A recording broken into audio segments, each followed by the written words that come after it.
atas hidung dan mulut dan mata, tapi atas seluruh tubuh kita, bahkan keluarga besar kita. Itu yang kita minta ya. Puji Tuhan, kita akan mulai ibadah kita pada pagi hari ini. Dan ucapan syukur kita kepada Tuhan sebagai ungkapan doa kita, terima kasih kita kepada Tuhan. Saya undang Bapak Ibu bangkit berdiri. Kita akan nyanyikan satu pujian. Give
anugerah-Mu ya Tuhan. Kami ada karena Engkau yang bekerja dalam hidup kami. Dan Roh Kudus memimpin kami Tuhan. Pimpin kami terus Tuhan menapaki 2021 ini Tuhan. Kekuatan kami berasal dari Tuhan. Kesehatan yang kami miliki adalah dari Tuhan. Berkat-berkat yang kami makan minum sehari adalah dari Tuhan. Nafas hidup yang kami ada pada kami itu juga berasal dari Tuhan. Dan akan kami gunakan untuk kemuliaan nama-Mu Tuhan. Jadikan kami matahari-matahari-Mu, terang-terang-Mu Tuhan, yang tidak tergoyahkan, yang terus memandang kepada matahari adalah perisai hidup kami. 2021 adalah tahun kemenangan kami Tuhan. Tahun kemenangan kami bersama dengan Tuhan. Mari kita sembah dan puji Dia. Sembah dan puji Yesus. Sembah dan puji Yesus. Sembah dan puji Yesus. Mari bersama-sama kita sembah dan puji Yesus. Segala hormat, kemuliaan, keagungan hanya bagi-Mu ya Yesus. Bapa Yahweh yang di surga, dan Roh Kudus menyertai kita semua.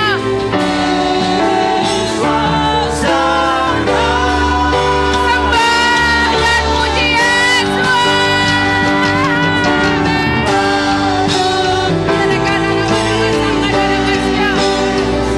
Penyembahan hanya kepada Tuhan Yesus Hamasya, bukan kepada antikris yang duduk di bawah kaki kami dalam nama Tuhan Yesus. Yesus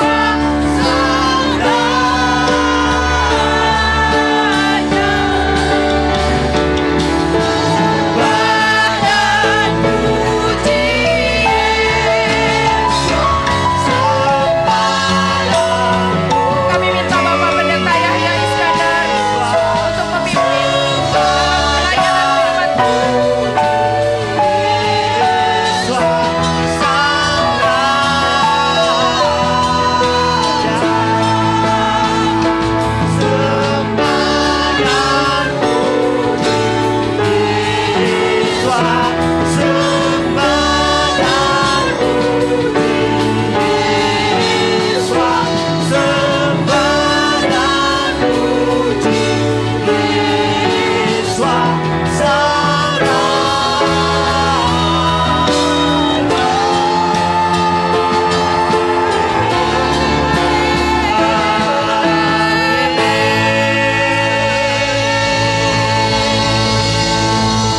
Haleluya, haleluya, terpujilah Bapa Yahweh dalam Tuhan Yesus Hamasya.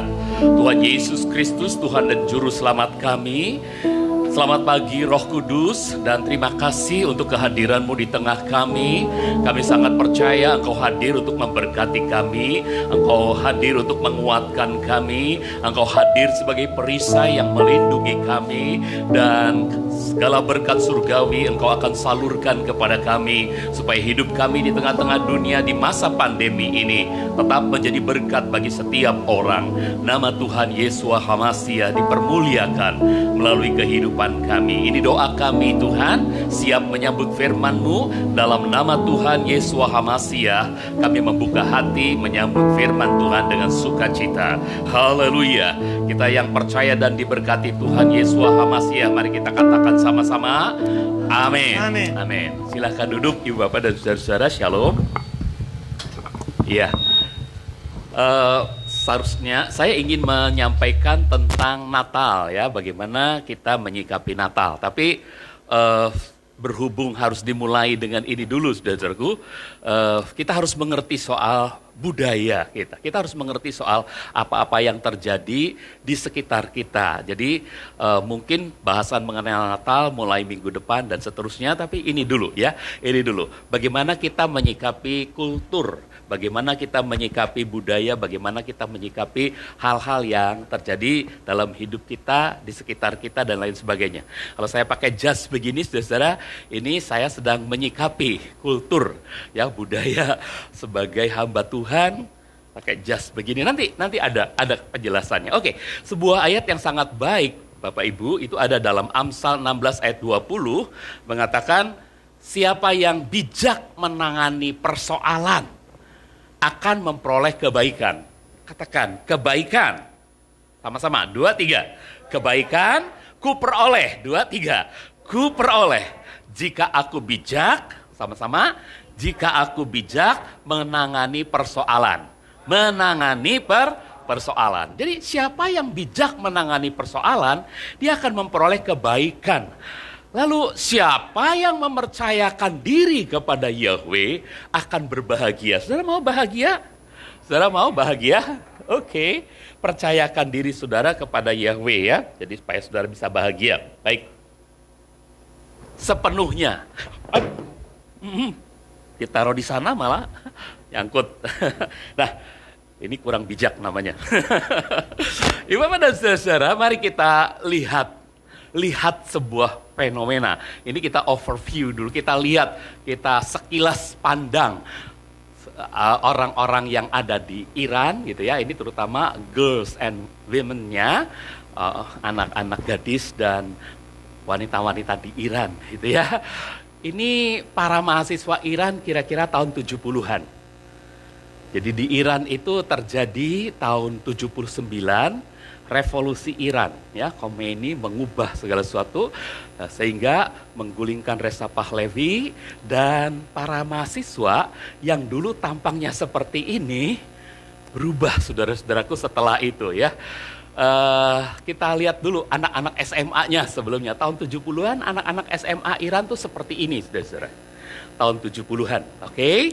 Nah, begitu mulai ada revolusi, maka perubahan terjadi di Iran.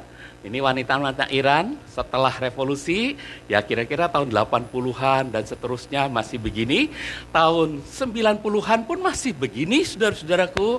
Tetapi kira-kira tahun 2000-an, 2005, 2010, dengan dia jadi pemimpin, wanita Iran rata-rata udah begini, saudara-saudara. Dan sekarang kira-kira wanita Iran tuh seperti ini, saudara-saudara. Ya, dari budaya, dari pakaian, dari busana yang dia pakai, ini kira-kira seperti ini, saudara-saudara. Nah, jadi itu yang kita bisa lihat tentang budaya berpakaian, berbusana.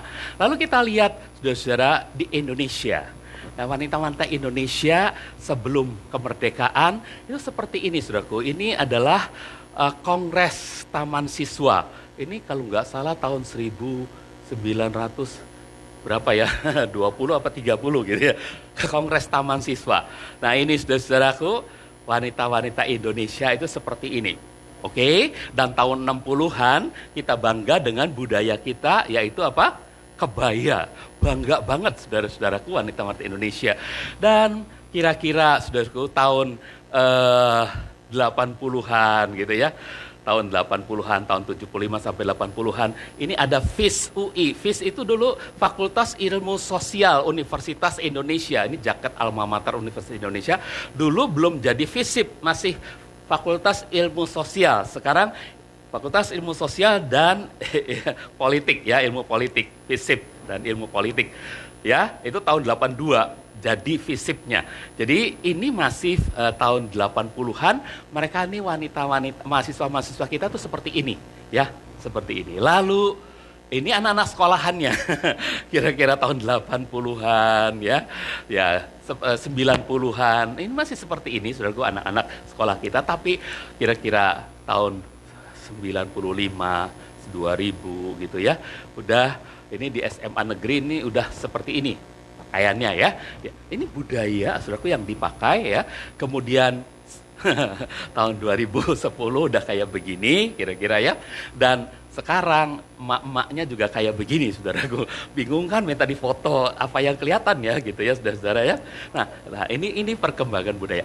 Gimana saudara melihat dari dua wanita Iran dan Indonesia? Ada rasa gimana? Gamang ya gitu ya.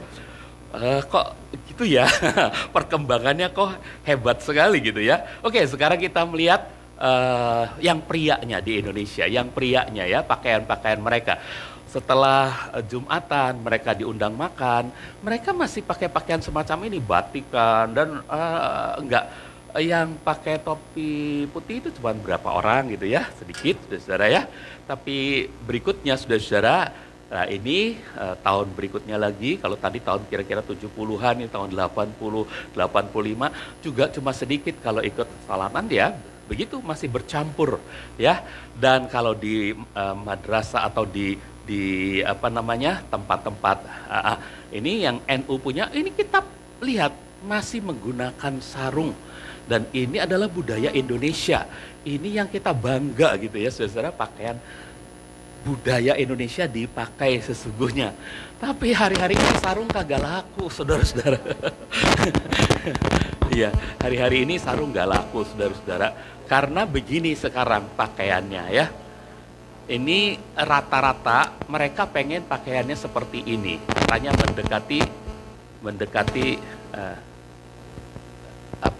junjungannya gitu ya. Kalau pakaian semacam ini, padahal nggak ada di ayatnya, itu nggak ada. Adanya waktu junjungannya itu bertemu dengan seorang raja yang sombong gitu ya, lalu dikatakan dia memberi ajaran kepada murid-muridnya, jangan berpakaian yang panjang-panjang ya, dengan menyatakan untuk menyatakan kesombongan. Jadi ada dua hal, jangan panjang untuk menyatakan kesombongan. Nah, tapi orang sekarang pakai yang ini malah jadi gitu ya. Nah, ini sudah saudara, ini yang ada ya kita. Mereka sudah seperti ini. Oke. Cuman ngikutin budaya di sana, dari anak-anak mereka udah dibiasain begitu gitu ya. Ya, celananya pendek ya. Oke. Nah, baik saudara-saudara, itu cuma soal budaya berpakaian. Mari kita lihat lagi, orang-orang Yahudi juga punya budaya berpakaian. Dari mulai orang Yahudi ortodoks, saudara-saudara, mereka mengenakan ini, Alkitabnya sama, Torahnya sama. Tapi yang satu pakai begini, yang konservatif tidak seperti itu, saudaraku. Yang konservatif begini, gitu ya. Kenapa ya Pak Ara? Yang konservatif semacam ini. Tanahnya sama. Tapi kenapa kok beda gitu ya? Berarti ada serapan budaya yang masing-masing pikirkan ini paling cocok untuk kami, ini paling cocok untuk kami gitu ya. Nah gitu saudara. Lalu yang reformis, orang-orang Yahudi yang reform, lebih bebas lagi saudaraku ya. Mereka nggak pakai kippah ya. Ada juga yang pakai gitu ya, tapi mereka bebas, mau pakai silakan, enggak silakan, mau pakai talit silakan, tidak juga silakan gitu ya. Nah, yang ini lebih lagi, ini yang kontemporer ya, nggak pakai kemana-mana, ya mau pakai silakan, tapi lebih sering nggak pakai gitu ya, atribut-atribut Yahudinya ya. Mohon maaf, mungkin ada sesuatu.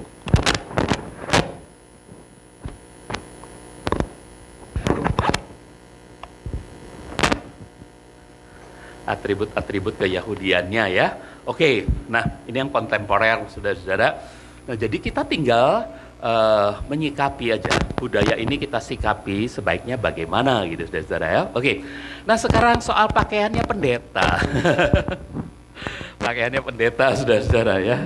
Ya, para pendeta, pemimpin Kristen, pakaiannya dan penampilannya gimana saudara-saudaraku, yang saudara-saudara mulai lihat di dunia kita masa kini. Mulai zaman dulu ya, gereja-gereja di Indonesia itu ngikutin orang bule, Belanda, Jerman gitu ya. Jadi kalau dulu orang Jerman, orang Belanda itu pakai jubah begini panjang dengan koral putih di lehernya gitu ya.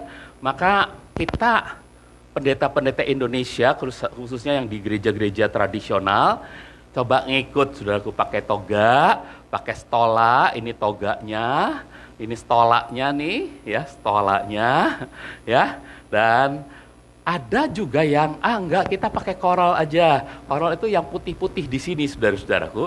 Nah, tapi ini dengan satu set pakaiannya, ya, pakaian kependetaan, ada koralnya. Oke, dan ada lagi yang seperti ini. Oh enggak, saya pakai koral, tapi pakai jas aja. Koral dengan jas, gitu ya. Nah, ada lagi yang seperti ini, saudara-saudaraku. Ini mesti pendeta terkenal yang saya tampilkan. Kenapa? Karena cuma pakai jas dan dasi aja. Jas dan dasi kalau ditampilkan di sini pendetanya nggak terkenal kan bilang Pak Yaya itu bukan pendeta, itu pengusaha gitu kan. Tapi kalau ini kan pasti pendeta ya kan. Cuma jas dan dasi. Ada juga yang cuma pakai batik aja. Saya kan juga begitu suka pakai batik. Ini juga mesti pendeta yang terkenal sebab karyawan, bisnismen juga pakai batik ya. Jadi mesti pendeta yang terkenal. Ini pendeta tapi dalam khotbah dia pakai batik aja gitu ya. Ini menyesuaikan diri dengan budaya. Ini menyerap budaya, memakai budaya supaya apa? Supaya ada hal-hal yang bisa menyentuh gitu dalam kebersamaan dalam budaya tersebut. Nah, ada lagi saudaraku, ini pendeta Stephen Furtick. Stephen Furtick ini dia pakai baju kasual banget kalau khotbah. Kadang-kadang nggak ada jeansnya ya, itu cuma kaosnya doang gitu ya. Dia kasual banget. Saudara bisa nonton di TV ya khotbahnya ya. Ini pendeta yang sangat terkenal ya, Stephen Furtick. Dan ada lagi pendeta yang tatoan ya. Ada pendeta perempuan, tapi yang saya tampilkan ini pendeta laki-laki, namanya Carl Lentz. Carl Lentz ini dari Hillsong, New York City ya. Ini pendeta yang tatoan, pakaiannya juga. Nah, kan bisa beda-beda persepsi. Itu mah bukan pendeta kali. Itu mah bukan hamba Tuhan kali. Nah, ini adalah soal bagaimana kita bisa menyikapi budaya. Yang paling penting adalah apakah dia menyampaikan firman Tuhan? Apakah Stephen Furtick ini menyampaikan kebenaran isi hati Tuhan kepada umat? Atau dia hanya menyampaikan dirinya? Nah, ini yang jadi pertanyaan saudara-saudara. Ya, jadi saudara-saudara lihat pendeta Yahya itu modelnya model yang ya kayak Stephen Tong, kadang-kadang pakai batik, kadang-kadang cuma pakai jas aja, ada dasinya, kadang-kadang hilang dasinya. Ini cuma penyesuaian aja saudara-saudaraku, kita pakai budaya. Oke. Ada lagi ini pendeta yang lebih kontroversi lagi, namanya pendeta Agustin Sutikno, sang pendeta jalanan. Mungkin dia dari preman dulunya, saya lupa baca biografinya saudaraku, tapi karena dia harus menjangkau anak-anak jalanan, dia nggak mau anak-anak jalanan itu sampai merasa ada jarak dengan pendeta yang pakai pakaian sangat necis gitu ya saudara-saudara.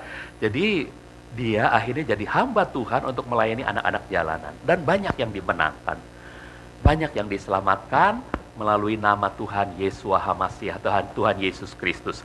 Jadi saudara-saudaraku, inilah keberagaman budaya yang diserap. Tadi ayat mas kita, siapa yang bijak menangani persoalan, dia akan, apa tadi? Ya, saudaraku, jadi siapa yang menyerahkan dirinya sepenuhnya kepada Yahweh, dia akan berbahagia. Saudara-saudara, jadi kita bisa melihat bahwa ada hal-hal yang mestinya kita pikirkan dalam hidup kita. Termasuk kita mau mikirkan ini nih. Kita pikirkan juga soal budaya Yahudi, kipah, talit, dan sit-sit. Coba kita lihat sebentar. Ini adalah kipah yang dipakai di kepala. Kemarin dulu kita ke sana pakai ya. Karena kita mau masuk Western Tunnel, kita diminta pakai kipah semua. Kita pakai kipah gitu ya. Nah, kemudian ada talit. Talit itu semacam selendang ya gitu ya. Dan ada sit-sit. Ini umbai-umbai ini nih sit-sit namanya, tapi yang panjang itu yang ditalit itu lebih dikenal. Oke. Nah, ini bagaimana memakai talit. Orang tuanya memakaikan anaknya, ini yang disebut sit-sit nih, ya, untayan-untayannya. Nah, saudara-saudara lihat, talit awalnya sih diusahakan seperti bentuk baju, karena memang firman Tuhannya hanya bicara soal sit-sit. Talit itu nggak ada dalam Tanakh, ya, kipah juga nggak ada dalam Tanakh, itu soal budaya. Karena ada budaya orang Yahudi yang pakai topi lebar, hitam tadi kan, yang ortodoks, betul? ya. Tapi ada juga budaya orang Yahudi yang pakai kippah. Jadi yang mana yang benar, yang mau dipilih? Kalau saudara mau pilih silahkan aja. Tergantung tadi ayat mas kita. Kita kembali ke ayat mas ya, kok saya lupa ayat masnya. Sebentar ya saudara-saudara ya. Pak Yan bisa loncat sebentar ke ayat mas supaya saudara-saudara ngerti. Nanti balikin lagi ke kippah talit ya Pak Yan ya. Ini sama. Balikin lagi, tolong Pak Yan. Ya. Mari kita baca sama-sama ayat masnya supaya saudara mantep nih ya. Kita baca sama-sama. 2, 3. Siapa yang bijak menangani persoalan akan memperoleh kebaikan. Kebaikan. Dan siapa yang mempercayakan diri kepada Yahweh akan berbahagia. Oke, Pak Yan balikin lagi ke talit, kippah, sit-sit. Nah, Ibu Bapak dan saudara, kita melihat di sini dulunya talit itu bentuknya bentuk seperti baju, tapi ya karena akhirnya pemakaiannya untuk doa, untuk mengerudungi kepala, jadi akhirnya dibentuk seperti selendang aja yang ada sit-sitnya. Sit-sit itu adalah untayan benang yang dipilin, ya. Ada benang birunya, ada benang harusnya ada benang nilanya ya, dipilin. Itu untayan benang yang dipilin. Nanti akan ada penjelasan sebentar lagi. Jadi karena itulah banyak orang Yahudi, terutama orang Yahudi yang kontemporer ya, yang mau pakai pakaian apa aja, yang penting dia ada sit-sit, makanya dia pakai talit ya, dan ada sit-sitnya. Karena sit-sit ini yang paling penting, ini yang Torah katakan harus ada gitu ya. Nah, ini dia sit-sit itu, saudara-saudara. Sit-sit ini harus, ini aturan, ini firman Tuhan untuk orang Yahudi. Ini nggak bisa dilanggar oleh orang Yahudi ya. Oke, nah ini dia ayatnya. Yuk kita baca ayatnya ya, supaya saudara tahu tentang sit-sit. Bilangan 15 ayat 38 dan seterusnya. Katakanlah kepada Bani Israel dan pesankanlah kepada mereka bahwa mereka harus membuat jumbai pada ujung-ujung apa? Baju mereka turun-temurun. Jumbai pada ujung baju mereka ya, turun-temurun. Dan pada jumbai ujung-ujung baju mereka itu haruslah dibubuhkan benang nila. Jadi harus ada jalinan benang nilanya, benang birunya. Ya, ayat 39.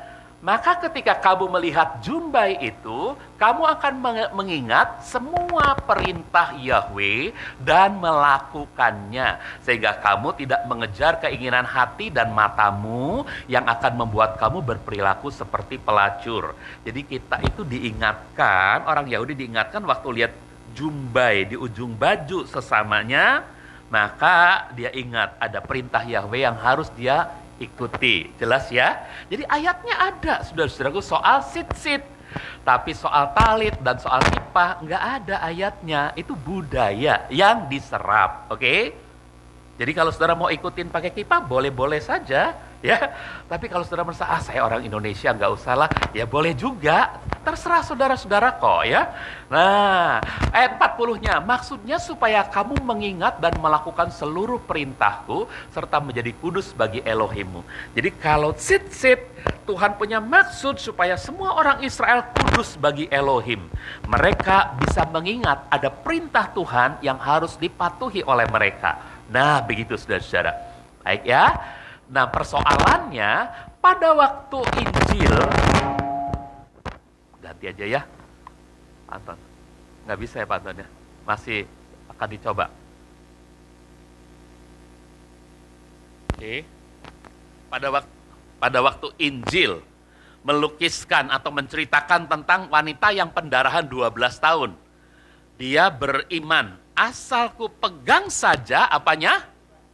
Iya, ujung jubahnya. Betul? Jadi ujung pakaiannya. Bukan asalku jamah saja talitnya yang ada ujungnya. Bukan. Ini Ana nih pakai talit nih. Selendang ya. Tuh ada sit-sitnya juga ya. Ada untayan-untayannya. Jelas? Wanita itu tidak berkata asalku jamah saja ujung talitnya. Jadi di talit itu ada sit-sitnya ya. Tapi wanita itu bilangnya apa? Asal ku jamah saja ujung jubahnya atau ujung pakaiannya. Jadi yang diperintahkan Tuhan, setiap pakaian orang Yahudi itu harus ada sit-sitnya. Jelas ya? Tapi karena lukisan ini, si pelukisnya melihat budaya Yahudi, orang Yahudi itu setelah pakai jubah masih pakai talit juga. Jadi gambar Tuhan Yesus tuh pakai talit. Ini bajunya, ini jubahnya, ini talitnya gitu ya. Nah, jadi dia pegangnya ujung talit. Padahal gambar yang benar itu kira yang ini, saudara-saudara. Yang ini ya. Jadi wanita itu memegang ujung pakaian Tuhan Yesus yang ada umbai-umbainya itu. Jelas? Jelas sekarang? Oke.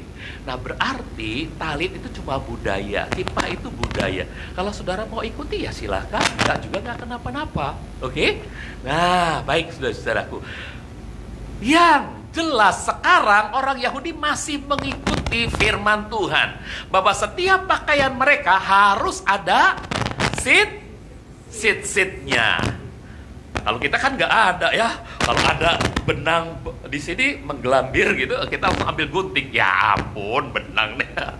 Padahal buat orang Yahudi itu penting ya. Itu adalah peringatan bahwa ada perintah-perintah Tuhan yang harus mereka taati. Betul? Nah, saudara-saudaraku, jadi orang Yahudi itu anak-anaknya pakaiannya tuh selalu dikasih sit-sit. Ya lari kemanapun. Sang anak yang satu bilang, ada firman Tuhan yang harus kamu ikutin loh, gitu ya. Mau main bola juga, saudara-saudaraku, semua anak-anak Yahudi itu pasti ada, pakaiannya ada sit-sitnya. Jadi sit-sit itu adanya di ujung pakaian, bukan di talit. Tapi karena jadi budaya, itu jadi di talit. Nanti ya, saudara. Saya? Oke. Diganti aja Pak Anton ya. Ya, makasih Pak Anton.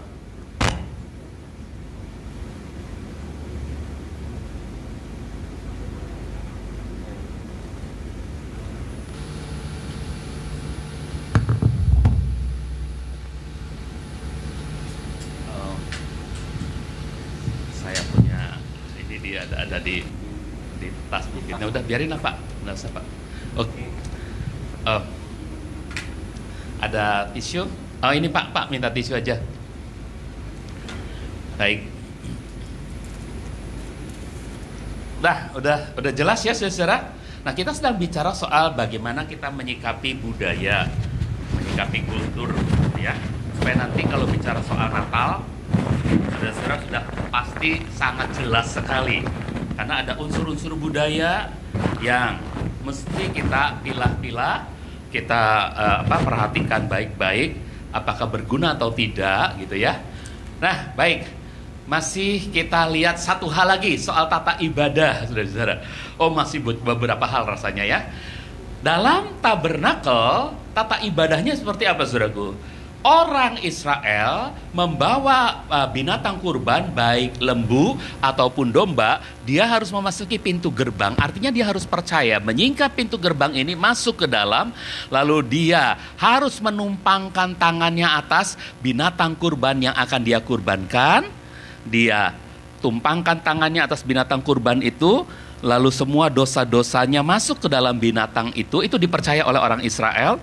Dan kebaikan-kebaikan kemurnian dari domba yang bersih, dari lembu yang mulus itu masuk ke dalam dirinya. Sehingga akhirnya domba atau lembu itu kemudian disembelih. Darahnya ditampung oleh imam, darahnya kemudian dioleskan ke tanduk-tanduk di mezbah kurban bakaran, lalu dagingnya dipotong-potong dan dibakar di mezbah kurban bakaran. Imam mencuci tangannya, kemudian membawa darah yang ada di bokor tadi masuk. Nah, masuk itu ngapain saudaraku? Masuk melalui pintu kemah. Dia sebelumnya sudah menyalakan pelita, dia sudah menyediakan roti, dan dia tinggal masuk saja mengoleskan darah itu ke tanduk-tanduk mezbah dupa. Setelah itu dia imam besar, dia masuk lagi ke dalam tabir, melewati tabir, dan dia memercikkan darah di atas tutup pendamaian 7 kali, dan di depan tabut ini 7 kali. Selesailah pendamaian bagi orang Israel. Itu ibadahnya zaman dulu. Halo, ada drum? Enggak ada ya. Ini aja nggak ada, saudara-saudaraku, betul ya? Ini budaya, itu budaya. Tapi kita pakai buat ibadah. Nggak cocok, Om. Alkitab bilang begitu, Om, ibadahnya.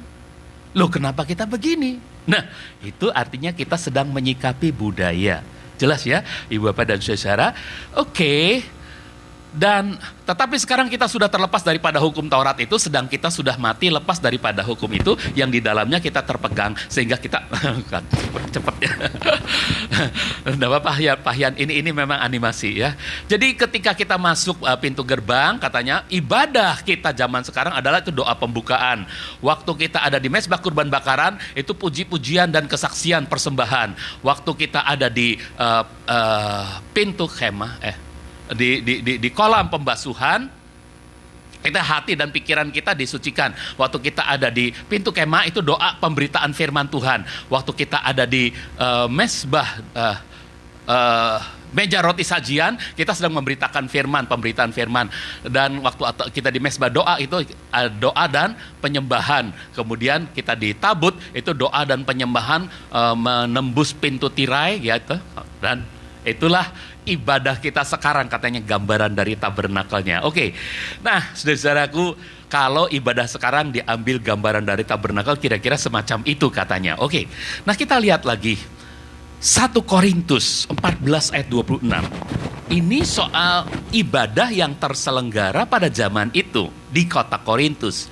Jadi bagaimana sekarang, hai saudara-saudara, ketika kamu berkumpul, biarlah tiap-tiap orang mempersembahkan mazmur, memberikan pengajaran, mengucapkan bahasa lidah, mengungkapkan penyingkapan, menyampaikan penafsiran, dan biarlah semuanya itu berlangsung untuk saling membangun. Kelihatan gak liturginya? Nggak ada. Saudaraku, nggak kelihatan. Tidak ada bentuk baku tata ibadah atau liturgi yang tersaji dalam perjanjian baru. Di seluruh perjanjian baru, nggak ada bentuk liturgi yang jelas gitu.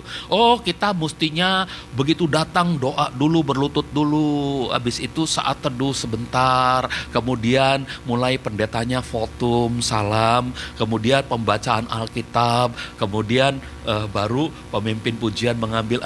Nggak ada, saudara-saudaraku, nggak ada tata ibadah, nggak ada liturgi yang semacam itu. Tata ibadah atau liturgi yang diberlakukan di beberapa gereja tradisional saat ini adalah hasil rumusan liturgi yang dimulai pada zaman reformasi. Ya, jadi setelah zaman reformasi mulailah dirumuskan liturgi itu baiknya gimana ya, gitu.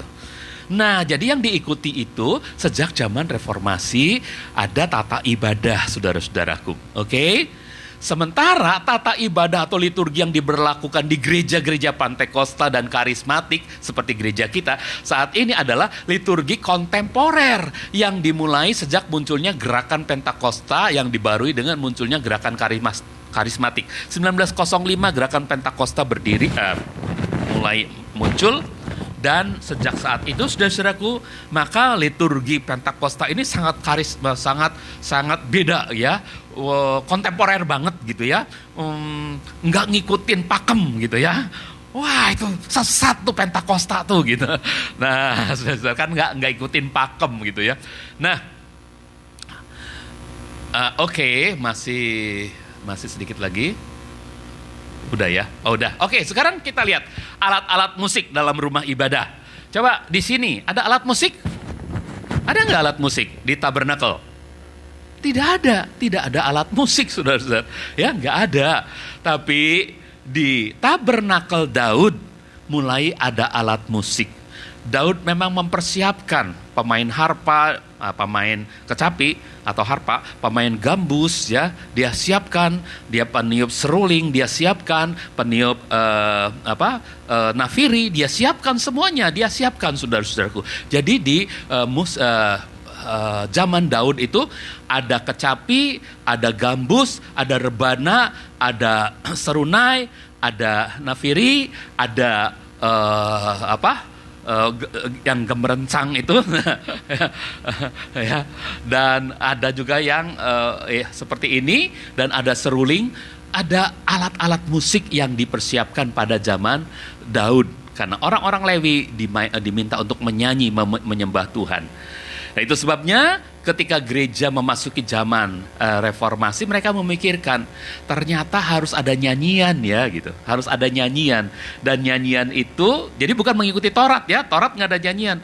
Nyanyian itu dari alat-alat musik yang kemudian dimodifikasi sehingga pada gereja awal ada piano, ada biola, dan ada partitur, ada yang nyanyinya gitu ya.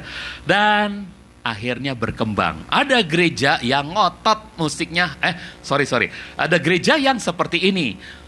Itu banyak alat musik itu jadiin satu aja lah supaya ringkes lah, jangan berabe gitu.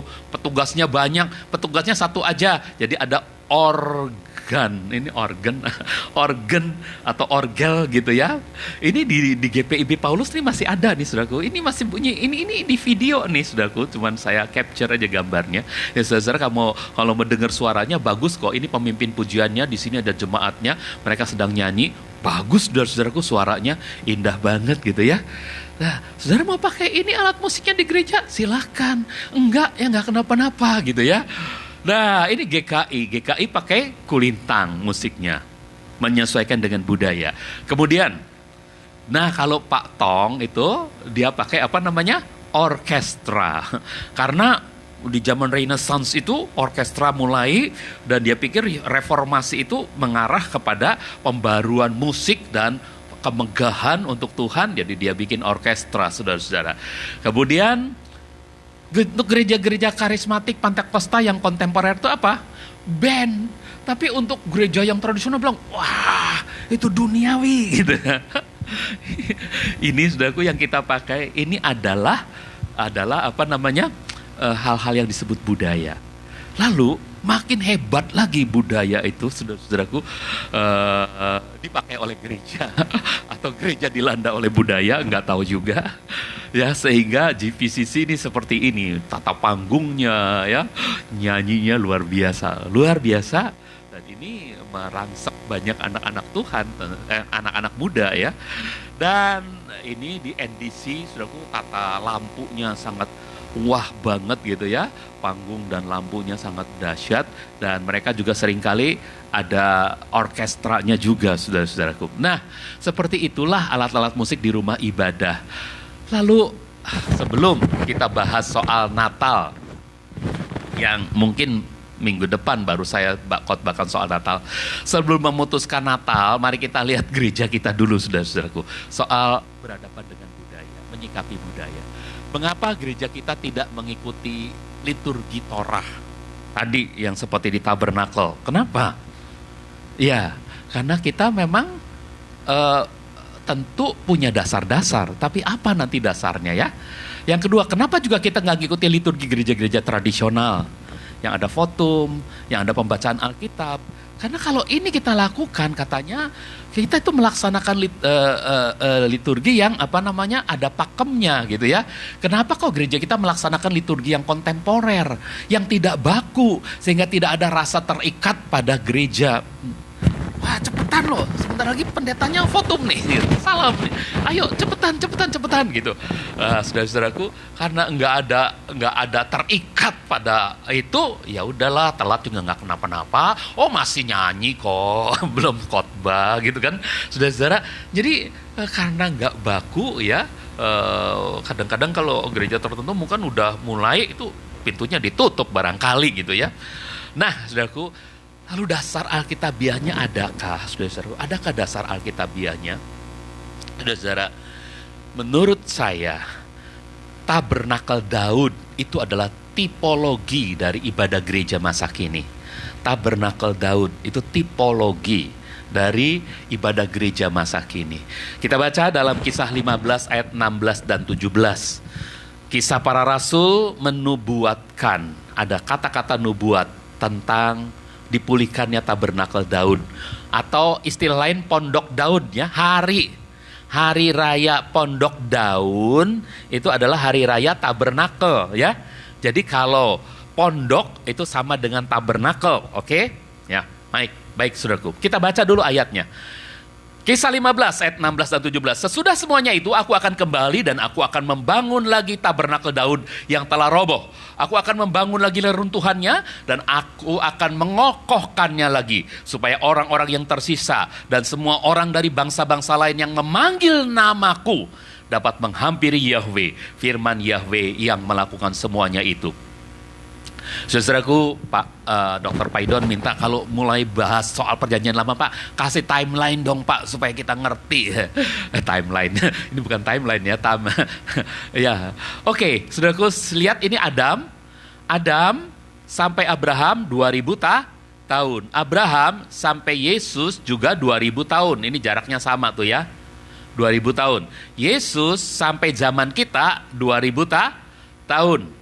Zaman kita ini sekarang sampai Yesus datang kali yang kedua juga 2000 tahun.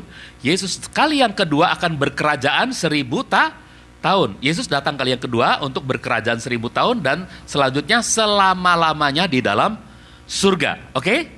Nah, sekarang kita lihat beberapa titik yang penting ini dari zaman Abraham sampai kedatangan Yesus. Kalau kita perbesar gambarnya begini, saudara-saudaraku. Ini cuma kira-kira tahunnya, nggak percis ya. Dari Abraham sampai Musa kira-kira ada 500 tahun. Dari Musa sampai Daud kira-kira ada 500 tahun. Dari Daud sampai Nabi Amos antara lain itu kira-kira 500 tahun. Dan dari Nabi Amos sampai Yesus datang lahir itu kira-kira 500 tahun. Oke, jadi ada masa tenggang Tuhan tidak berfirman selama 400 tahun ini kepada umat manusia ya antara ini. Oke, nah saudara-saudara, sekarang kita lihat tabernakel Daud itu adanya di mana ya? Tabernakel Daud adanya pada zaman Daud. Tapi pada zaman Nabi Amos ternyata apa yang dituliskan oleh Kisah Para Rasul tadi itu juga disinggung oleh Nabi Amos, saudara-saudaraku. Pada zaman Nabi Amos, nubuatan itu sudah ada dalam Amos 9 ayat 11. Jadi 2 kali tabernakel Daud itu disampaikan di perjanjian lama oleh kitab Amos. Pada hari itu aku akan membangun lagi tabernakel Daud yang roboh dan menutup dinding-dindingnya yang pecah. Reruntuhannya akan kudirikan kembali dan aku akan membangunnya seperti pada zaman dahulu. Saudara-saudaraku, di Kisah Rasul para murid-murid bernubuat bahwa nanti akan datang pembaruan, pemulihan tabernakel Daud. Nah, Ibu Bapak dan Saudara, jadi kita lihat dulu pada zaman Nabi Amos. Pada zaman Nabi Amos, tabernakel Daud itu sudah roboh. Roboh itu bukan dalam artian mungkin bangunannya sudah roboh, tapi bangunannya itu sudah berubah, saudaraku, dari tabernakel Daud jadi bait suci.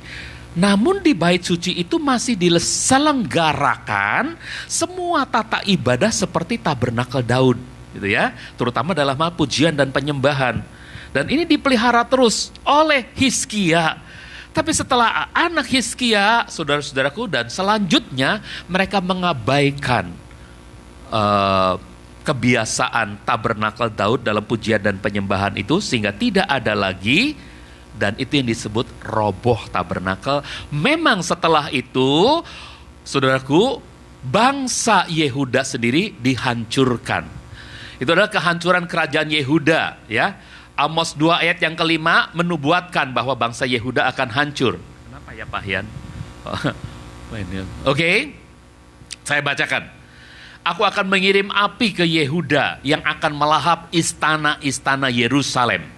Jadi pada tahun 587 sebelum Masehi, kerajaan Yehuda itu hancur. 586-587, saudara-saudaraku. Dan Amos kira-kira 500 tahun sebelum itu ya. Jadi siapa Yehuda? Raja-raja Yehuda atau kerajaan Yehuda itu bertanggung jawab untuk menjaga bait suci yang tetap melaksanakan ibadah sebagaimana ibadah yang terjadi di tabernakel Daud. Mengapa, saudara-saudaraku? Kan bukan tabernakel lagi. Tabernakel kan artinya kemah. Kemahnya udah dibongkar, diganti bait suci oleh Salomo. Tapi Daud yang menginginkan supaya tabut Tuhan yang ada di kemah Daud, di tabernakel Daud ini nanti harus tinggal bukan cuma di kemah, tapi di sebuah bangunan mewah yang sangat-sangat luar biasa indahnya, mahalnya, dan itu yang direncanakan Daud. Dia ingin membangun bait suci.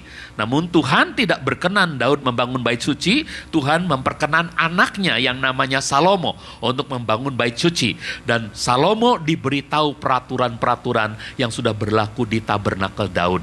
Jadi padahal ya, ibadah di bait suci Salomo mengikuti petunjuk Daud dalam hal pujian dan penyembahan. 2 Tawari 5 ayat 13. Ya.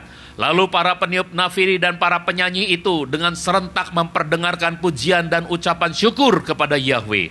Ya, pada saat dibunyikannya suara nafiri, simbal, dan alat-alat musik lainnya disertai pujian kepada Yahweh, sebab Dia baik.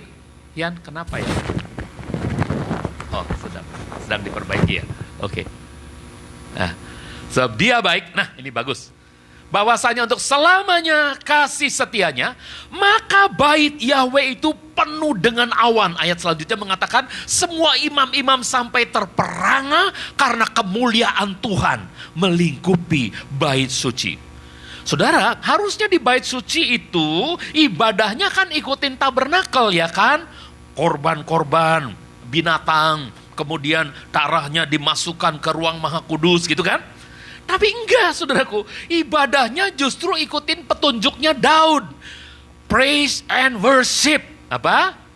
Praise and worship, saudara-saudaraku. Dan itulah yang membuat kemuliaan turun, ya, penuh dengan awan.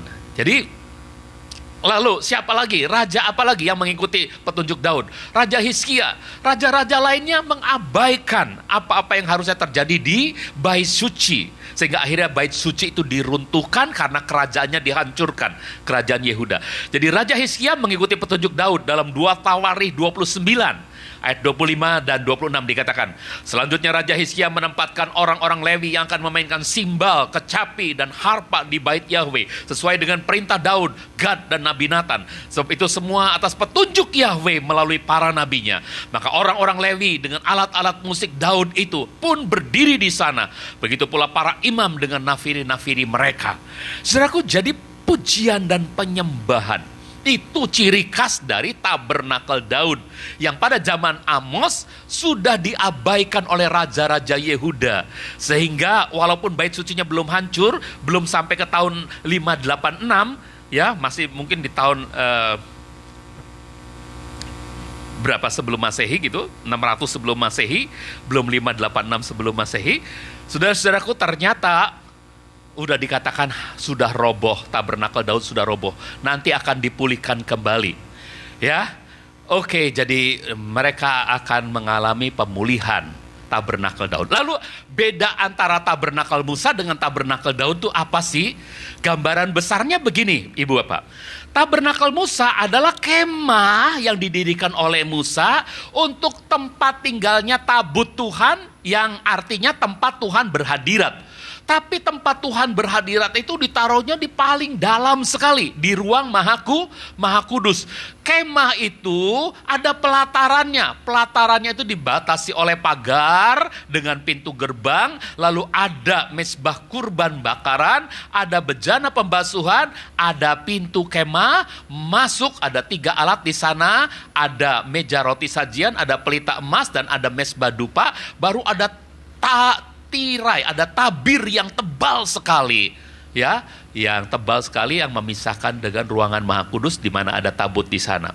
Ini tabernakel Musa, saudara-saudaraku. Tapi tabernakel Daud itu ternyata hanya bikin kemah, hanya bikin tabernakel, hanya bikin pondokan yang ringkes, sepertinya cuma bagian belakangnya doang, ruang Maha Kudusnya doang, bahkan tabirnya pun gak ada, sangat terbuka sekali. Dan orang-orang Lewi itu berdiri mengelilingi tabut Tuhan ini sambil memuji-muji Tuhan, dan setiap bangsa bisa datang ke sana untuk bersama-sama dengan orang-orang Yahudi memuji dan menyembah Tuhan. Letaknya tabernakel itu letaknya di padang gurun. Katakan, di padang gurun, padang belantara. Lihat, kotornya luar biasa, ya. Tapi tabernakel Daud adanya di Gunung Sion, ya, di tempat yang tinggi. Ya, kota yang ada di tempat yang tinggi itu pasti tidak akan tersembunyi gitu ya. Kelihatan, maka bangsa-bangsa akan datang ke sana. Itu nubuatannya tentang tabernakel Daud, tentang kota Sion ini, saudara-saudaraku. Ya, jadi lihat, terbuka untuk semua orang, tidak ada tabir lagi. Detail lainnya, nah ini mulai detailnya, saudara-saudaraku. Jadi tabernakel Musa itu ada mulai didirikan di Gunung Sinai, kemudian di padang belantara sepanjang 40 tahun itu bicara tentang perbudakan. Tapi tabernakel Daud adanya di Gunung Sion, tempat kemerdekaan. Ini anugerah, ya. Lalu ini hukum, ya. Ada tabir yang sangat tebal, tapi di tabernakel Daud tidak ada tabir lagi. Dan keimamannya adalah keimaman Lewi dengan pemimpin pertamanya adalah Harun. Tapi di sini keimaman yang dipakai adalah keimaman Melkisedek. Kenapa? Karena Daud yang pakai baju efod. Daud yang menjadi seperti imam besar. Padahal Daud bukan orang Lewi. Siapa yang tahu Daud dari suku apa? Gampang. Kerajaannya kan Yehuda. Pasti suku Yehuda. Yesus adalah dari suku Yehuda. Karena Yesus anak Daud. Loh, gak boleh Pak menurut hukum Torah. Menurut Torah, yang harus melayani di bait Tuhan itu hanya suku Lewi. Nggak boleh yang lain. Tapi ada peraturan yang Tuhan janjikan, yaitu peraturan Melkisedek. Dia nggak tahu asal usulnya. Melkisedek ini nggak dituliskan oleh Alkitab asal usulnya, tapi dia itu jadi imam yang maha tinggi. Dan Yesus Kristus, Daud mengikuti peraturan keimaman Melkisedek. Saudaraku, dalam tabernakel Musa tidak ada akses bagi orang awam untuk masuk ke dalam ruang maha kudus. Tapi di dalam tabernakel Daud, free access to the holy of holies. Saudara siapapun, latar belakang saudara apapun, dari suku apapun, kalau mau datang ke hadirat Tuhan, bahkan kalau saudara mau melayani di sini, it's okay. Makanya gereja kita mengikuti tabernakel Daud, saudara-saudara. Jelas? Nah, oke. Dan ini adalah pekerjaan yang gak pernah berhenti, saudaraku. Terus menerus. Salah lagi, diperbaikin lagi, bikin salah lagi, diperbaikin, bikin. Tapi ini adalah tetelestai yang sudah diselesaikan. Kenapa Tuhan Yesus pakai talit? Ikutin ikutin budaya. Enggak lah, yang paling penting. Kenapa Yesus pakai sit-sit? Karena Yesus menggenapi Torah. Kenapa Yesus ikut ibadah Pesak? Kenapa Yesua ikut ibadah Safot? Kenapa Yesua ikut ibadah Pondok Daun? Kenapa Yesua ikut ibadah perayaan Nafiri, Hari Raya Roti Tidak Beragi, Hari Raya Buah Sulung? Kenapa Yesus mengikuti itu? Karena dia harus menggenapi Torah. Ketika dia sudah menggenapi, finish, tetelestai, it is finished. Maka bagi kita, saudaraku, yang ada di dalam dia, kita telah turut menggenapinya. Amin. Saudaraku, dan ini ancamannya hanya kematian. Tapi buat kita adalah kehidupan. Hidup yang baru dan jalan kehidupan yang indah. Amin. Saudaraku, ini yang saudara harus tahu. Detail lainnya. Saudaraku, dalam tabernakel Musa nggak ada nyanyian. Ada nyanyian nggak tadi? Nggak ada. Tapi dalam tabernakel Daud ada para penyanyi, ada nyanyian. Amin. Mazmur 96 ayat 2 kalau saudara baca, bernyanyilah bagi Yahweh. Amin. Saudaraku, dalam tabernakel Musa tidak ada alat-alat musik, nggak ada. Tapi dalam tabernakel Daud ada alat-alat musik, ya. Mazmur 33 ayat 2, ya. Mainkanlah alat musik 8 tali atau 10 tali. Saudara, dalam tabernakel Musa nggak ada catatan, ya. Tapi dalam tabernakel Daud, nyanyian-nyanyian itu dibikin catatan jadi mazmur. Kita punya kitab mazmur karena Tehillim dirangkum, ditulis, direcord. Kita punya Tehillim sekarang, saudara-saudaraku. Kita punya kitab Mazmur sekarang, ya. Jadi ini Mazmur Asaf, ya, tulisan dari seorang yang bijak. Nah, saudaraku, di dalam kita Tabernakel Musa nggak ada teks ucapan syukur tuh, nggak ada ya.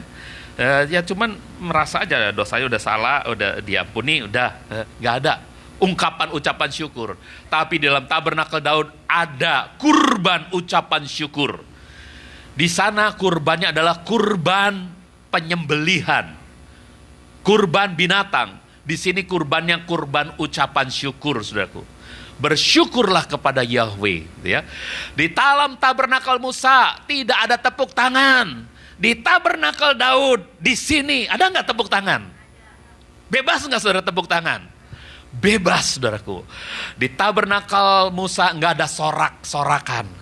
Tapi di Tabernakel Daud ada sorak sukacita. Bersoraklah bagi Yahweh, gitu ya. Ini tepuk tanganlah bagi Yahweh. Bersoraklah bagi Yahweh. Di dalam Tabernakel Musa nggak ada tari-tarian. Di dalam Tabernakel Daud ada tarian di depan Tuhan. Jadi kalau penari, adik-adik ya, nanti nari lagi ya. Karena ini Tabernakel Daud, ya.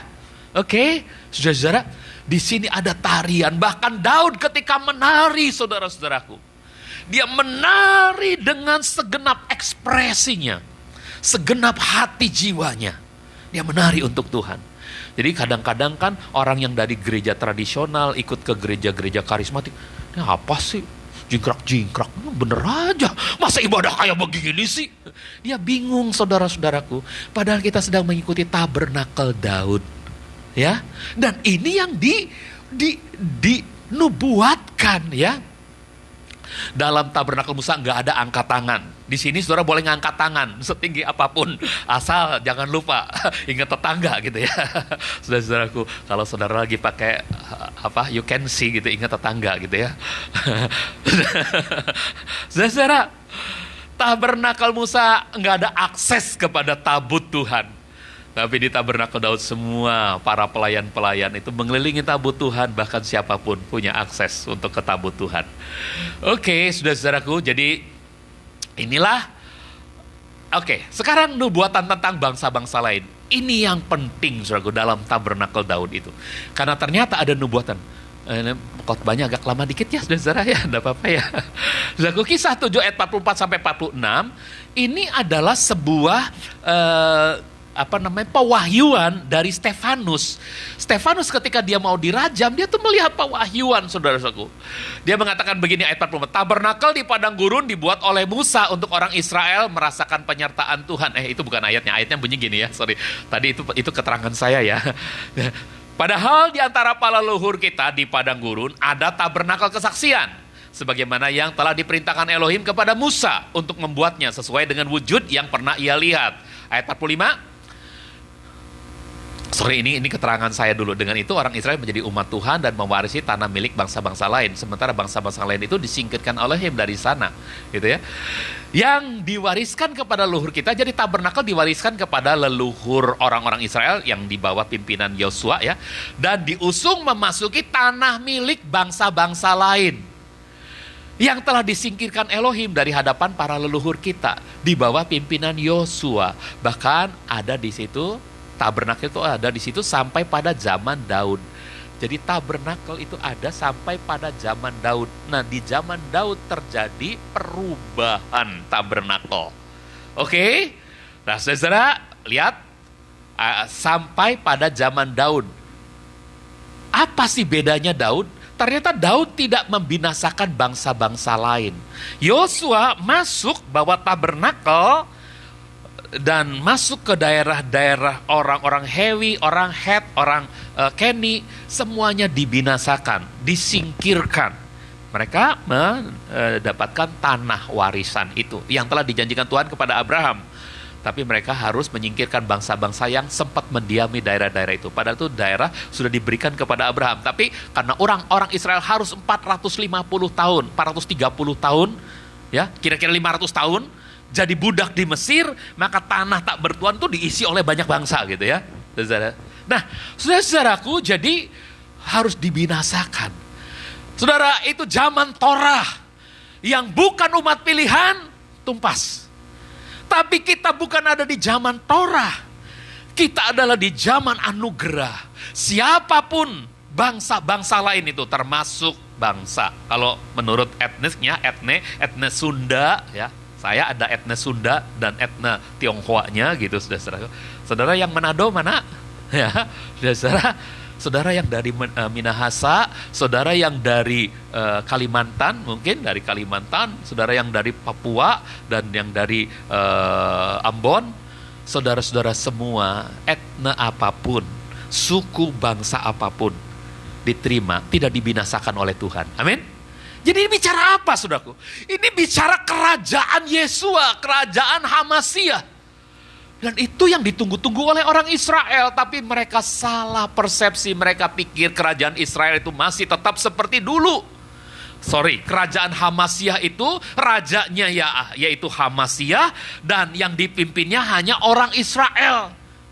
Kalaupun ada orang lain, mereka harus lewat satu kegiatan yang disebut proselit. Ya, saudara-saudaraku, tapi tidak terbuka secara umum untuk bangsa-bangsa lain. Tapi kerajaan Hamasia justru terbuka untuk bangsa-bangsa. Jadi nubuatan tentang bangsa-bangsa lain itu ada dalam penglihatannya Stefanus. Daud ini yang mendapat anugerah di hadapan Elohim, dan ia telah memohon untuk memulihkan tabernakel bagi Elohim Yakub.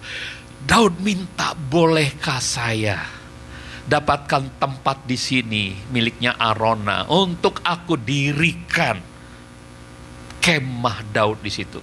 Karena aku mau bersyukur, aku mau bertepuk tangan, aku mau menari-nari bagi Yahweh, saudara-saudaraku. Dan ternyata Tuhan berkenan, saudara-saudaraku. Karena itu memang maksud Tuhan untuk gereja masa kini dan untuk kerajaannya masa kini, saudara-saudaraku. Jadi 1 Tawarik 13 ayat 13. Maka Daud tidak memindahkan tabut itu ke tempatnya, ke kota Daud, tetapi membawanya ke rumah Obed Edom. Obed yang orang Edom, orang Gad itu, saudara-saudaraku. Saudara, ini bukan orang Israel. Tetapi apa yang terjadi, saudaraku? Daud tidak membinasakan bangsa asing itu. Justru mempertobatkan mereka, sama seperti kita. Kalau saudara punya panggilan misi, saudara lihat ada orang-orang yang mungkin di Indonesia memusuhi saudara, tetapi itu ada di tempat lain, kelompok itu. Saudara justru harus mempertobatkan mereka. Kalau Tawarikh 13 ayat 14 mengatakan, demikianlah tabut Elohim tinggal bersama keluarga Obed Edom, orang Gentiles. Ini bukan Mayim, bukan Hamim, bukan Ummah ya, saudara-saudara. Ini bukan, tapi dia ternyata menjadi umat Tuhan ya. Keluarga Obed Edom di rumahnya selama 3 bulan. Selama itu pula Yahweh memberkati keluarga Obed Edom beserta segala yang ia miliki. Saudara, beda nggak? Yang Torah mengatakan siapa yang setia mengikuti perintah-perintah ini akan kuberkati. Tapi kok Tabernakel Daud mengatakan, Grace mengatakan, orang-orang yang mau datang, orang-orang yang mau menerima, orang-orang yang mau menerima berita anugerah ini, mereka pun akan diberkati. Beda nggak, saudara? Udah lihat bedanya? Oke. Nah, jadi agar sisa bangsa Edom dan bangsa-bangsa lain bisa datang ke Tabernakel Daud, Amos 9 ayat yang ke-12-nya itu mengatakan begini. Ayat 11 dulu, pada hari itu aku akan membangun lagi tabernakel Daud yang roboh dan menutup dinding-dindingnya yang pecah. Reruntuhannya akan kudirikan kembali dan aku akan membangunnya seperti pada zaman dahulu. Ayat 12-nya, supaya mereka dapat menguasai sisa bangsa Edom dan semua bangsa lain yang atasnya namaku disebut. Jadi ada orang-orang Edom yang mau percaya. Ada orang-orang Kedar yang mau percaya. Ada orang-orang komunis yang mau percaya. Ada orang-orang agnostik yang mau percaya. Ada ateis yang mau percaya. Kita terima semua, amin. Saudaraku, semua bangsa lain yang atasnya namaku disebut, firman Tuhan katakan. Lalu jadi gereja tidak dibangun oleh tangan manusia, itu kata Stefanus. Gereja itu nggak dibangun oleh tangan manusia, ya. Tetapi yang maha tinggi tidakkah berdiam dalam tempat yang tidaklah berdiam dalam tempat-tempat kudus yang dibuat oleh tangan manusia. Sebagaimana Nabi mengatakan, langit adalah tahtaku dan bumi adalah tumpuan kakiku. Bait apakah yang akan kamu bangun bagiku? Yahweh berfirman, atau apakah tempat peristirahatanku itu? Apa, saudara-saudaraku? Nubuatan tentang kerajaan Mesias berpusat itu di Sion, Mazmur 2 ayat 6. Aku telah mengurapi rajaku di Sion, gunung kudusku. Dan Yesaya 2 ayat 2 dan 3 mengatakan manusia datang berduyun-duyun ke gunung Sion kepada Yesua yang telah memercikan darahnya menurut Ibrani gitu ya. Kitab Ibrani. Jadi kita baca dulu Yesaya, pada hari-hari mendatang akan terjadi bahwa gunung bait Yahweh akan ditegakkan di atas puncak gunung-gunung dan ditinggikan di atas bukit-bukit. Kesanalah akan datang segala bangsa berduyun-duyun. Jadi kerajaan Hamasyah di Gunung Sion ini justru akan menarik bangsa-bangsa. Orang Israel bikin gerakan Sion yang berbeda sekali dengan maksudnya Tuhan. Gerakan Sion ini justru memaksa, bukan memaksa ya, memikirkan bagaimana orang-orang Israel bisa pulang kembali ke Sion. Lalu mereka merasakan Mesias harus segera datang untuk menjadi raja atas mereka. Padahal tujuan Tuhan dengan Gunung Sion adalah Dia akan menarik bangsa-bangsa untuk menjadi berkerajaan. Nah, saudara-saudaraku, dengan rajanya Yesua Hamasyah. Ayat yang ketiga, banyak orang akan pergi ke sana dan berkata, mari kita naik ke gunung Yahweh, ke bait Elohim Yakub, supaya Dia mengajari kita jalan-jalannya dan kita berjalan dalam jalan-jalan yang diajarkannya. Sebab dari Sion akan keluar Torah dan firman Yahweh dari Yerusalem. Kita belajar firman Tuhan dari Sion, kita belajar. Ibrani 12 ayat 22, namun kamu akan datang ke gunung Sion, ke kota Elohim yang hidup, ke Yerusalem surgawi, dan inilah kita yang sudah datang, saudara-saudaraku ya. Dan kepada berpuluh-puluh ribu malaikat. Bukan cuma di sini ada tabernakel Daud di gunung Sion, tetapi nanti tabernakel Daud juga berlangsung sampai ke Yerusalem baru. Amin. Nah, saudaraku, itu kerajaan Bapak Hamasyah Yesua itu akan berlangsung sampai kekal. Kepada kumpulan dan jemaat anak sulung yang telah terdaftar di surga, kepada Elohim, hakim semua orang, kepada roh-roh orang-orang benar yang telah disempurnakan. Saudara-saudaraku, lihat anugerah Tuhan yang begitu besar kepada kita. Kita ini bukan orang yang hebat, tapi kok kita oleh anugerah Tuhan disempurnakan itu. Ayat 24-nya, kepada Yesua, pengantara perjanjian baru, dan kepada darah percikan yang berbicara apa yang lebih baik daripada darah Habel. Jadi gereja adalah umat tebusannya, Efesus 1 ayat 7, saudaraku. Di dalam Dia kita telah beroleh penebusan melalui darahnya, yakni penghapusan dosa-dosa sesuai dengan kekayaan anugerah Elohim. Lalu sekaligus kita menjadi tubuhnya, Efesus 1 ayat 22-23. Elohim telah menundukkan segala sesuatu di bawah kaki Hamasyah dan telah memberikan Hamasyah kepada gereja sebagai kepala atas segala sesuatu.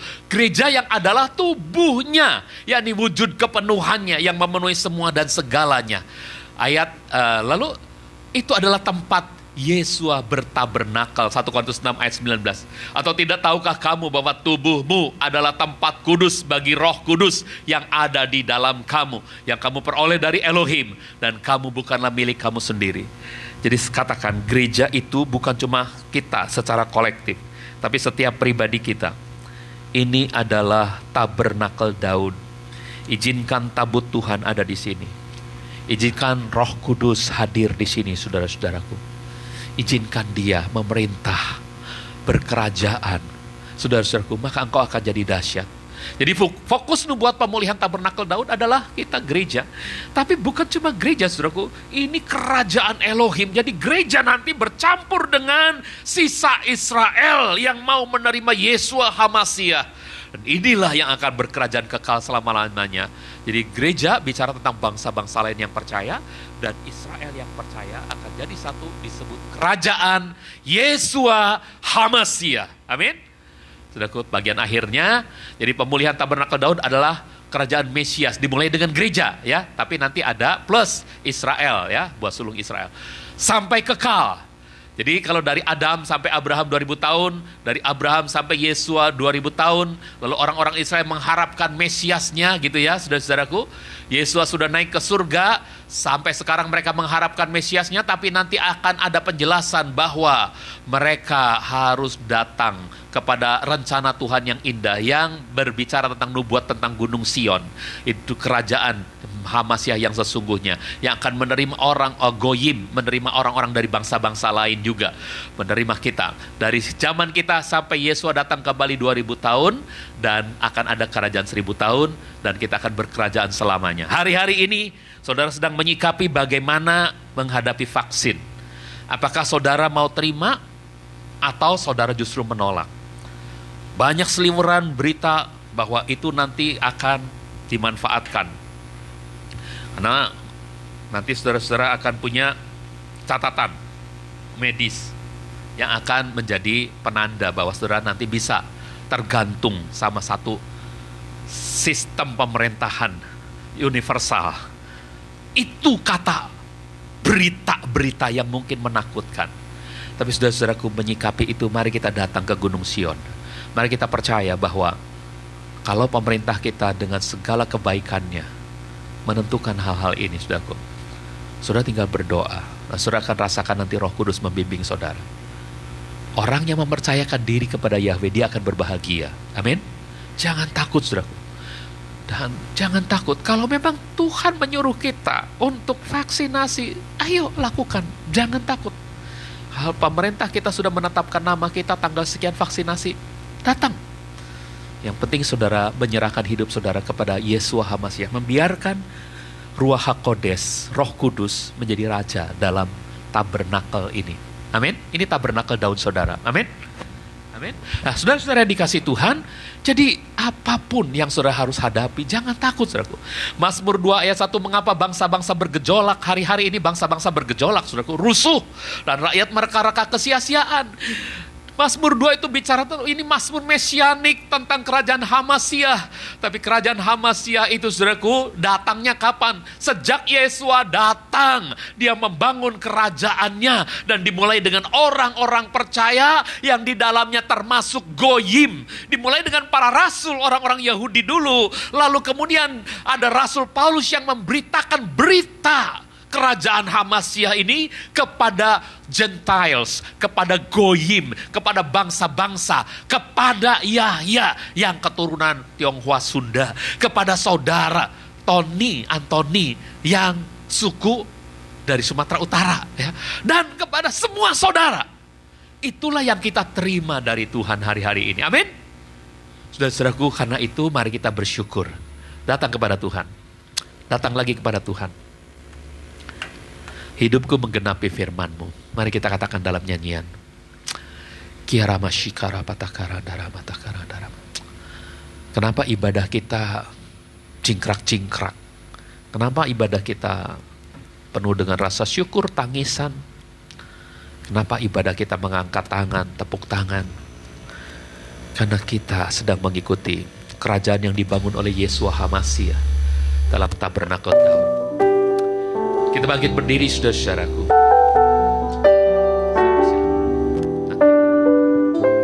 Nyanyi lagu ini dulu.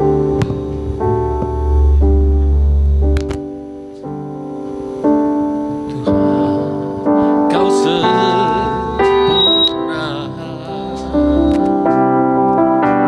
dalam rencanamu dan karya. Serahkan hidupku murnikan dengan Roh-Mu.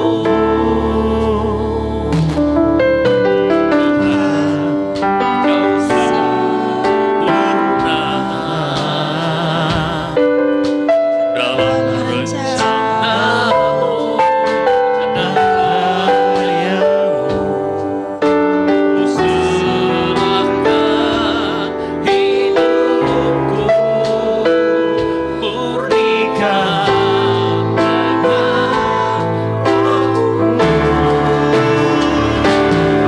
hidupku menggenapi firman-Mu.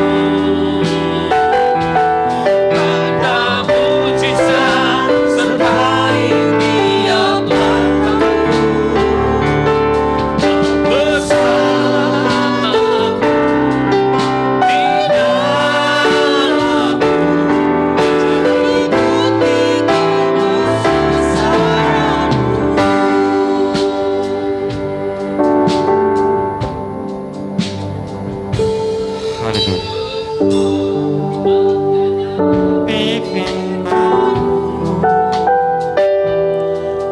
Dalam mujizat sertai tiap langkahku.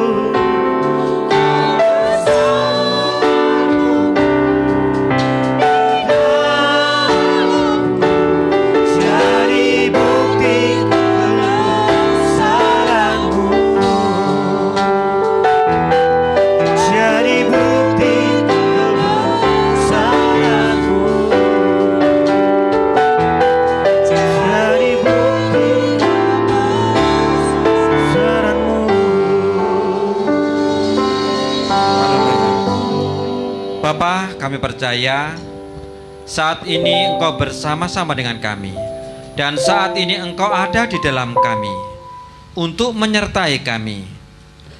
Bapa, kami sudah mendengarkan kebenaran firman-Mu. Bapa, firman-Mu yang kami dengar, biarlah tidak hanya kami dengar, tetapi boleh kami lakukan dalam kehidupan kami hari lepas hari. Dan biarlah Bapa, firman-Mu selalu menjadi terang dalam hidup kami. Dan biarlah firman-Mu selalu menjadi penuntun dalam hidup kami ya Bapa. Bapa, kalau tadi kami sudah menikmati firman-Mu, saat ini kami mau menikmati perjamuan-Mu ya Bapa. Bapa, kami percaya pada saat kami menikmati perjamuan-Mu, pada saat kami makan roti dan minum anggur Bapa, maka kami menyatu dengan Engkau.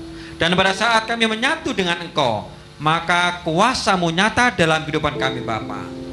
Tubuh kami yang lemah Engkau kuatkan, yang sakit Engkau sembuhkan, yang berbeban berat Kau berikan jalan keluar. Terima kasih Bapa. Bapa, inilah kami umat tebusan-Mu yang saat ini sudah siap menerima perjamuan-Mu. Bagi kita semua umat pilihan Bapa Yahweh yang sudah siap menerima perjamuan kudus, mari kita sama-sama katakan amin. Saudara, mari kita angkat roti kita dan mari kita dengarkan firman Tuhan. Yesua Masiah berkata kepada kita, "Akulah roti hidup yang turun dari sorga. Jika seseorang makan dari roti ini, dia akan hidup untuk selama-lamanya. Roti yang kuberikan itu adalah dagingku, yang kuberikan demi kehidupan dunia ini." Saudara, Rasul Paulus dengan ilham Roh Kudus menuliskan buat kita semua, "Sebab aku sendiri telah menerima dari Tuhan apa yang juga telah kuserahkan kepadamu, bahwa Tuhan Yesus pada malam ketika dia dikhianati, dia mengambil roti, dan sesudah mengucap syukur, dia memecah-mecahkannya dan berkata, 'Ambillah, makanlah. Inilah tubuhku yang pecah-pecahkan ganti kamu.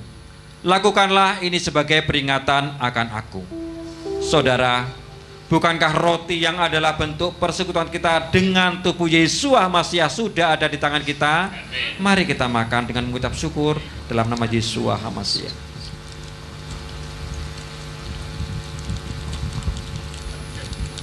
Haleluya, haleluya.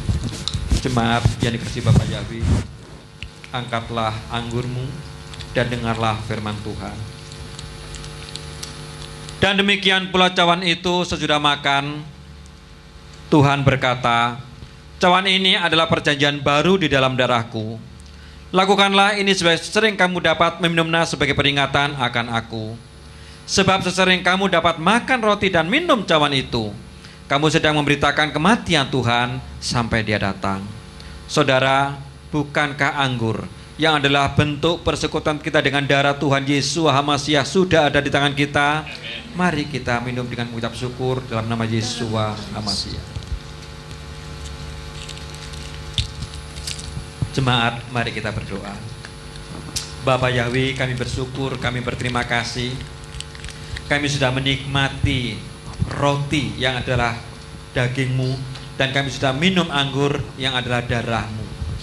Bapa, kami yakin, kami percaya hidup kami sudah diperbaharui. Bapa, saat ini kami berdoa Bapa untuk pemerintahan kami, bangsa Indonesia ini yang saat ini dipimpin oleh Pak Jokowi dan Pak Ma'ruf Amin. Bapa, berikan hikmat kepada presiden kami untuk memimpin bangsa dan negara ini, sehingga bangsa dan negara ini Bapa penuh sukacita, penuh damai sejahtera, dan terbebas dari COVID-19 ya Bapa. Bapa, Engkau berkati semua program rencana pemerintahan kami Bapa.